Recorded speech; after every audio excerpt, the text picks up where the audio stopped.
গত কয়েকদিন আগে ডাকসু যখন ইলেকশন হয়, তখন যখন এই সাদিক কায়েমরা ইলেকশন করছে, তখন তারা কিন্তু বলেছে যে তারা লেজুর ভিত্তিক সংগঠন নয়। এদের প্রতিটি কথা মিথ্যার উপর, এদের রাজনীতি মিথ্যার উপর প্রতিষ্ঠিত। এরা সকল কিছু অভিনয় করে।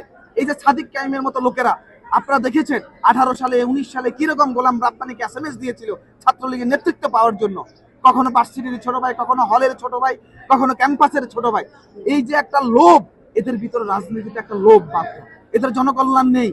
আপনারা জানেন যে ডাকসু ইলেকশনে তারা একটা কথা বারবার বলেছিল এবং সাধারণ শিক্ষার্থীদের মাঝে নিজেদেরকে প্রতিষ্ঠিত করার চেষ্টা করেছিল যে তারা লেজুর ভিত্তিক সংগঠন নয়। কিন্তু আপনারা দেখেছেন তার কিছুদিন পরে জাতীয় নির্বাচনে তারা হেলিকপ্টারে করে গিয়ে কিন্তু জামাত ইসলামের জন্য দাঁড়িপাল্লায় ভোট চেয়েছে। সুতরাং আমরা মনে করি এদের কথা কাজে একদমই ঠিক নেই, এর কোনো মিল নেই। আমি একটা ছাত্র সংগঠনের কর্মী হিসেবে আমি ধিক্কার জানাই সেই সব ছাত্র সংগঠনকে যারা মিথ্যার উপর প্রতিষ্ঠিত হয়ে নিজেদের রাজনীতি পরিচালিত করতে চায়। এবং আমি মনে করি সাদিক কায়েম যে স্ক্রিনশটটা আপনারা দেখেছেন গোলাম রাব্বানীকে, এমনও তার অনেক ভিডিও আছে, নৌকা নৌকা নৌকা। আপনারা জানেন 5ই আগস্ট ছাত্র জনতার গণ অভ্যুত্থানের পরবর্তী সময়ে সুন্দর সমৃদ্ধ বাংলাদেশ বিনির্মাণে, সাম্য মানবিক বাংলাদেশ বিনির্মাণে বাংলাদেশ জাতীয়তাবাদী ছাত্রদল নিরলসভাবে কাজ করে যাচ্ছে। এবং সেই কাজের অংশ হিসাবে প্রতিটি শিক্ষা প্রতিষ্ঠানে তারা যেই মানব কল্যাণমূলক শিক্ষার্থী বান্ধব শিক্ষা বান্ধব কাজ করে যাচ্ছে, সেই কাজগুলোকে তারা দেখিয়ে বলতো আমরা তো লেজুর ভিত্তি করি না, তাই আমরা প্রোগ্রাম করতে পারি না। কিন্তু যখনই আমরা ছাত্র সংসদ নির্বাচন দেখেছি, তখনই দেখতেছি বিভিন্ন শিক্ষা প্রতিষ্ঠানে শিক্ষার্থীদের জন্য টোকনের মাধ্যমে গিফট পাঠিয়েছিল।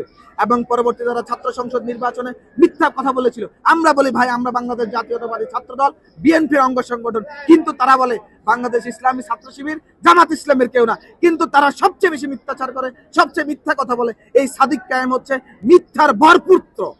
বাংলাদেশের ছাত্র রাজনীতির ইতিহাসে যদি কোনো মিথ্যুক থেকে থাকে এই সাদিক কায়েম, আমি বলবো সাদিক কায়েম হচ্ছে মিথ্যার রাজনীতি প্রতিষ্ঠিত করার জন্য মিথ্যার ভরপুত্র।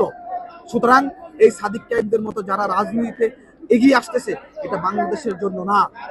এই বাংলাদেশ আমরা চাই না যে এই বাংলাদেশ মিথ্যার উপর প্রতিষ্ঠিত হয়ে রাজনীতি করতে হবে। আমরা সেই বাংলাদেশ চাই যেটা সুস্পষ্ট, যে ট্রান্সপারেন্ট, সফেদ সাদা। আমরা চাই সেই বাংলাদেশ। আমরা বাংলাদেশ জাতীয়তাবাদী ছাত্রদল সেই সত্যের উপর প্রতিষ্ঠিত হয়ে সেই সত্যের রাজনীতি করতে চাই, যেই রাজনীতি হবে সাধারণ শিক্ষার্থীদের জন্য, যেই রাজনীতি হবে ক্যাম্পাসে শিক্ষা বান্ধব শিক্ষার্থী বান্ধব শিক্ষার পরিবেশ বজায় রাখার জন্য। আমরা শিক্ষার্থীদের কোনো মিথ্যা আশ্বাস দেব না। আমরা বলবো সাধারণ শিক্ষার্থীরা, আপনারা দেখুন, আপনারা বিশ্ববিদ্যালয়ে এসেছেন, আপনারা ভর্তি হয়েছেন, আপনাদের রাজনৈতিক সচেতনতা বৃদ্ধি করুন, আপনারা রাজনৈতিকভাবে সচেতন হন। দেখুন তারা মিথ্যা কথা বলে প্রতিটি পদে পদে, তাদেরকে প্রত্যাখ্যান করুন। আমরা যা আছি আমরা তা নিয়ে আপনাদের সামনে দাঁড়িয়েছি, আপনাদের সাথে আছি। ইনশাআল্লাহ আগামী দিনে সুন্দর সমৃদ্ধ বাংলাদেশ বিনির্মাণে প্রতিটি শিক্ষা প্রতিষ্ঠানের শিক্ষার্থীরা সর্বদাই সমান সুযোগের মাধ্যমে ইনশাআল্লাহ সুন্দর বাংলাদেশ বিনির্মাণে শিক্ষার্থীদের ছাত্র দলের ভূমিকা থাকবে অনস্বীকার্য। সুতরাং আমরা বলে দিতে চাই, ইনশাআল্লাহ আমরা আগামী সুন্দর সমৃদ্ধ বাংলাদেশে সকল মিথ্যাকে প্রত্যাখ্যান করব।